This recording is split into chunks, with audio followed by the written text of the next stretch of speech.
Shalom, perkenalkan nama saya Kezia Naftali Gerungan, biasa dipanggil Kezia. NIM saya 21903021182. Saya adalah mahasiswi STEM angkatan 2019-2020. Saya dari kelas 1C pagi. Sekarang saya akan menjelaskan tentang populasi dan komunitas makhluk hidup. Kita masuk ke materi pertama, yaitu populasi.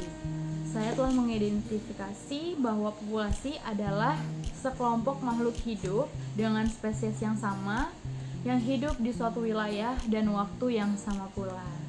Kita lanjut ke slide berikutnya, bisa dilihat di sana ada ikan, sekelompok ikan.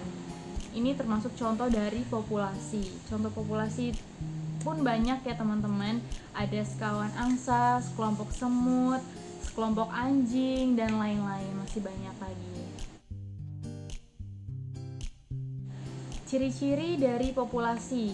Ciri-ciri populasi itu ada dua, yaitu ada lingkup biologis dan ada lingkup statistik. Pada lingkup biologis, terdapat organisasi dan struktur organisasi yang bersifat konstan. Lingkup biologis juga memiliki sejarah kehidupan, mulai dari lahir, tumbuh, berdiferensiasi, menjadi tua, hingga mati. Yang kedua ada lingkup statistik.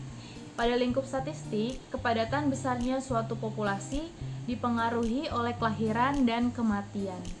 Sebaran populasi dipengaruhi oleh objek tertentu, seperti kondisi iklim, cuaca, dan struktur objek yang lain. Nah, bisa kita lihat ada 3 faktor yang mempengaruhi pertumbuhan populasi. Yang pertama ada natalitas, kedua mortalitas, dan ketiga migrasi. Pengertiannya apa sih? Untuk natalitas sendiri, pengertiannya adalah angka kelahiran yang digunakan untuk menunjukkan tingkat kelahiran per tahun atau untuk melihat laju pertambahan dan kesuburan di suatu daerah atau lingkungan.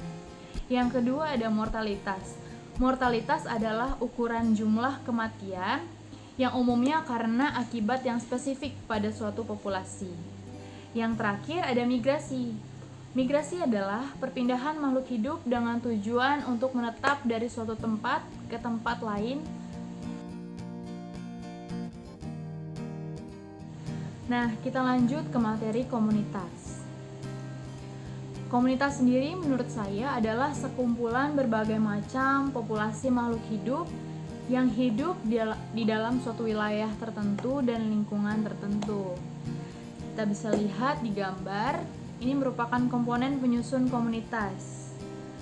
Contohnya dari komunitas sendiri adalah komunitas kolam yang terdiri dari populasi ikan, populasi teratai, dan populasi lumut. Ada juga komunitas hutan yang terdiri dari populasi kijang, gajah, dan populasi pohon atau populasi burung, dan sebagainya. Seperti yang sudah saya jelaskan tadi, komunitas itu adalah kumpulan populasi dari berbagai jenis makhluk hidup yang saling berinteraksi. Interaksi itu dapat bermacam-macam, teman-teman. Ada netral, kompetisi, mutualisme, predasi, parasitisme, dan juga ada komensalisme. Untuk netral, di antara populasi tersebut tidak ada yang saling mempengaruhi, misalnya populasi semut dan lebah. Lalu ada kompetisi. Di kompetisi terjadi persaingan antara populasi, misalnya populasi zebra dan rusa. Lalu ada mutualisme. Hubungan antara populasi yang saling menguntungkan, misalnya antara populasi semut dan kutu pohon. Lalu ada predasi. Anggota populasi akan dimakan oleh anggota populasi yang lain. Yang makan disebut predator, yang dimakan disebut mangsa.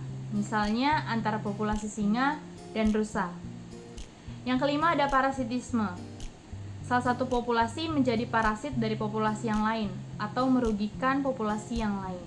Misalnya antara pohon dengan benalu. Yang terakhir ada komensalisme. Interaksi antar populasi di mana yang satu untung, yang lain tidak rugi. Misalnya antara pohon dengan anggrek. Nah, di dalam suatu komunitas, populasi dapat dikelompokkan ke dalam salah satu dari kelompok berikut.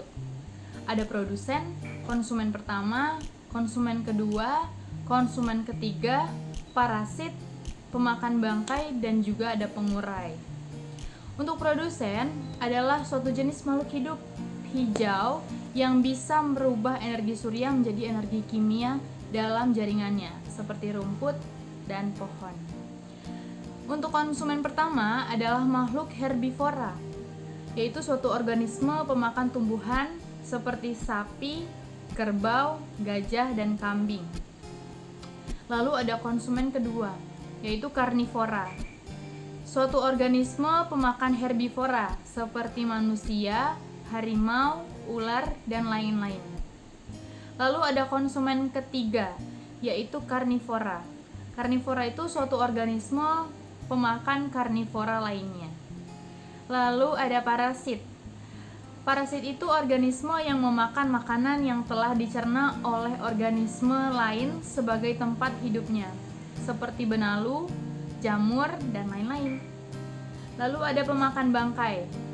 Di pemakan bangkai, organisme yang hidup dari kotoran hewan atau tumbuhan yang sudah membusuk. Lalu ada pengurai, yaitu mikroba yang menguraikan organisme atau sampah organik menjadi zat kimia atau energi ke lingkungannya dan dapat diserap kembali oleh makhluk hidup yang lain. Setelah apa yang sudah saya jelaskan tadi, menurut saya kesimpulannya adalah secara singkat, perbedaan antara individu, populasi, komunitas, ekosistem, dan biosfer adalah: individu adalah satu makhluk hidup tunggal pada satu habitat. Kumpulan individu membentuk populasi. Kumpulan populasi membentuk komunitas. Dan kumpulan komunitas saling berinteraksi membentuk ekosistem. Semua ekosistem yang ada di bumi akan membentuk biosfer. Sekian penjelasan saya kali ini mengenai populasi dan komunitas makhluk hidup. Semoga bisa menambah wawasan teman-teman semua yang menonton video saya. Kurang lebihnya mohon dimaafkan. Terima kasih sudah menonton video saya. Sampai ketemu di video berikutnya. God bless you.